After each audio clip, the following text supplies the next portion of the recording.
Bonjour et bienvenue dans l'émission de voyance. Christophe, votre voyant, répond à toutes vos questions.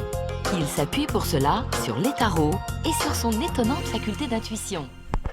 Alors aujourd'hui, en ce vendredi 23 juillet 2021, veille de la pleine lune qui va se situer sur l'axe Lion-Verseau, Soleil en Lion, Lune en Verseau. Cette pleine lune, ou ces pleines lunes, ont lieu, comme vous l'aurez compris, quand les luminaires, donc Soleil et Lune, se retrouvent au même degré dans des signes opposés. Voilà. Et vous constaterez, ceux qui vont être plus sensibles au mouvement lunaire, que 2 jours avant, 2 jours après, vous allez ressentir une certaine forme d'anxiété, de nervosité. Il peut y avoir un peu d'électricité dans l'air et ça peut se manifester par une cogitation plus intense, par un sommeil ou une récupération physique moins aisée. C'est une phase en fait où les énergies se bousculent, se mélangent et selon bien évidemment notre thème de naissance, le lieu où cette pleine lune tombe et les aspects qu'elle formera, eh bien, créeront soit une espèce de délicatesse personnelle, soit une envie, dans les bons aspects, une envie de modifier les choses, de les transformer. Avant toute chose, il faut savoir que l'axe Lion-Verseau est l'axe de « je suis, je crée ». Nous pourrions dire, sans flatter nos amis lions, que les lions sont les champions et que les Verseaux sont les rénovateurs.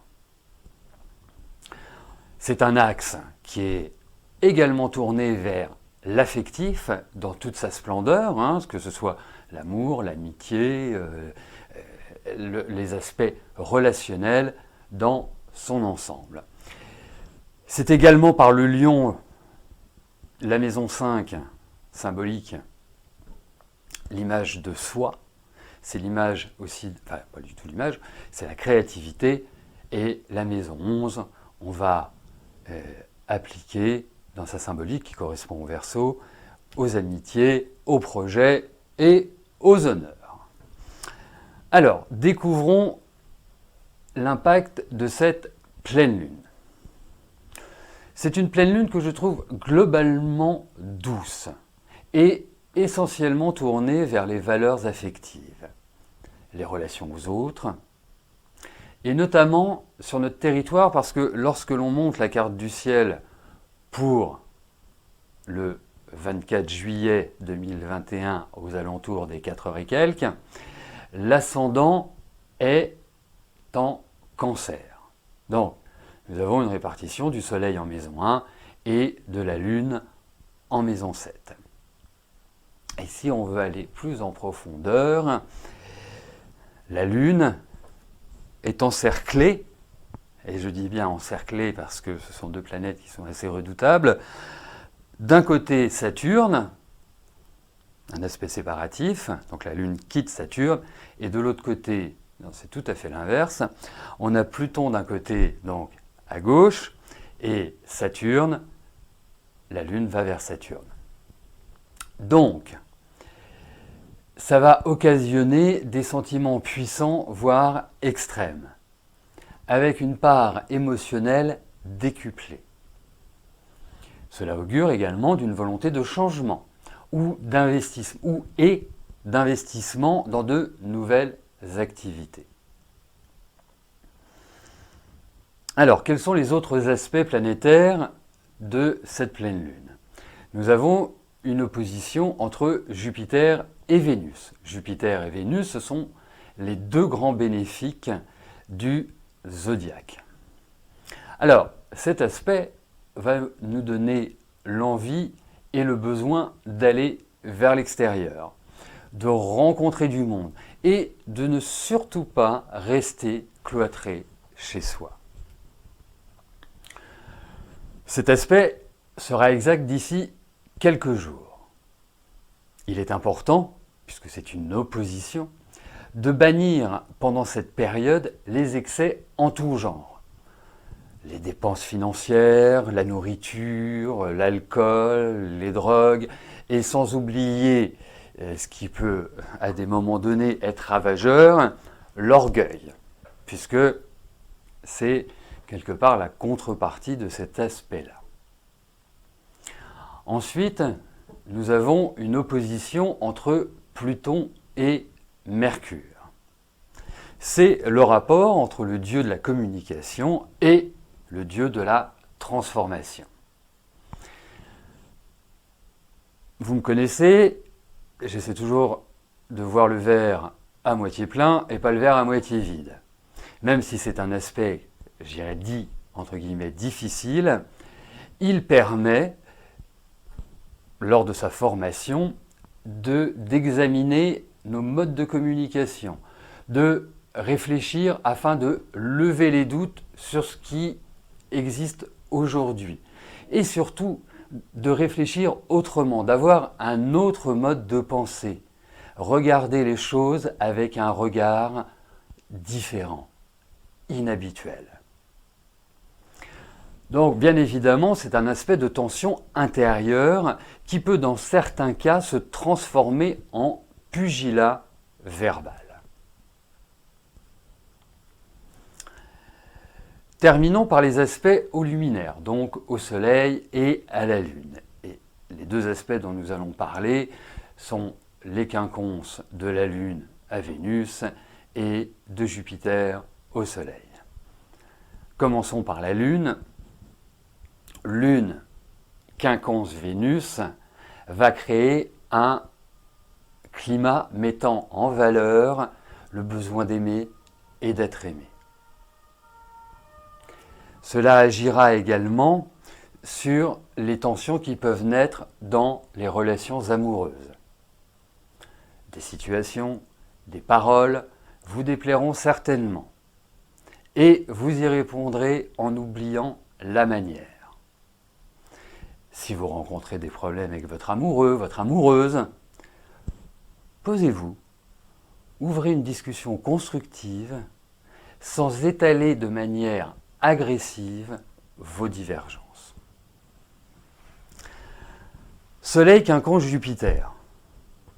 Alors, c'est un aspect qui provoque beaucoup de nervosité et une volonté de tout changer, de tout arrêter, afin de repartir sur de nouvelles bases. Sur le plan social, il y aura un sentiment de frustration. Changeons, certes, mais pas à n'importe quel prix et pas dans des conditions hasardeuses. L'herbe n'est pas plus verte dans le pré du voisin. Voilà cette présentation concernant la pleine lune de Verseau. Alors, bien évidemment, celles et ceux qui vont être le plus impactés, je dirais de manière délicate, encore que, sont les taureaux et les scorpions du premier décan. Alors effectivement, vous m'entendez depuis la fin de l'année dernière et le début de cette année, et jusqu'à maintenant, parler énormément du taureau et du scorpion. Il faut savoir que ce sont deux signes qui, à l'heure actuelle, je pourrais même ajouter le Verseau et le Lion, ce sont des signes qui, à l'heure actuelle, subissent des aspects planétaires qui sont plutôt délicats. Uranus est en taureau, Saturne est en Verseau, Jupiter est rétrograde et va pas tarder à revenir dans le Verseau. Et donc, ce sont des aspects, des carrés, pour Jupiter et Saturne, au Scorpion et au Taureau, et des oppositions pour le Lion. Et donc, ce sont des aspects qui obligent ces signes, ou ceux qui sont ascendants Scorpion, ou ceux qui ont des planètes en Scorpion, et là, ou en Taureau, ou en Lion, ou en Verseau, dans les signes fixes, je raccourcis, qui vont les obliger non pas à prendre, j'allais dire le taureau par les cornes, certes à prendre le taureau par les cornes, mais d'une manière très stratégique, d'une manière diplomate, puisque l'idée de ces aspects est que tous les porteurs de ces signes vont rencontrer beaucoup d'opposition, et en résumé, c'est comme si c'est la différence entre un 100 mètres et un centimètre haie, et là, pour les signes fixes, cette année, c'est un peu le centimètre haie. Donc, cette pleine lune sera délicate, bien évidemment, pour le taureau et le scorpion. Les signes qui vont être favorisés, les signes d'air, donc balance et gémeaux. Les signes de feu, donc sagittaire, bélier et lion, hein, n'oubliez pas les lions. Hein, voilà. Et les autres signes, c'est ce que je disais en introduction, par exemple les vierges, les poissons, les cancers, les capricornes, vont plutôt vivre de manière simple, cool, cette période de pleine lune. Voilà, donc maintenant, selon votre signe, selon votre ascendant, selon votre thème, c'est à vous de jouer, c'est à vous de savoir comment naviguer au mieux dans les méandres de la vie. Je vous remercie pour votre attention. Bien évidemment, je ferai d'autres interventions astrologiques, que ce soit sur les nouvelles lunes, sur les pleines lunes, que ce soit sur les mouvements planétaires, les aspects astrologiques significatifs. Pour le savoir, vous avez juste à suivre notre page Facebook. Bien évidemment, sur le site internet www.émissiondevoyance.com, vous y trouverez toutes les informations. Et je vous dis à très bientôt. Merci.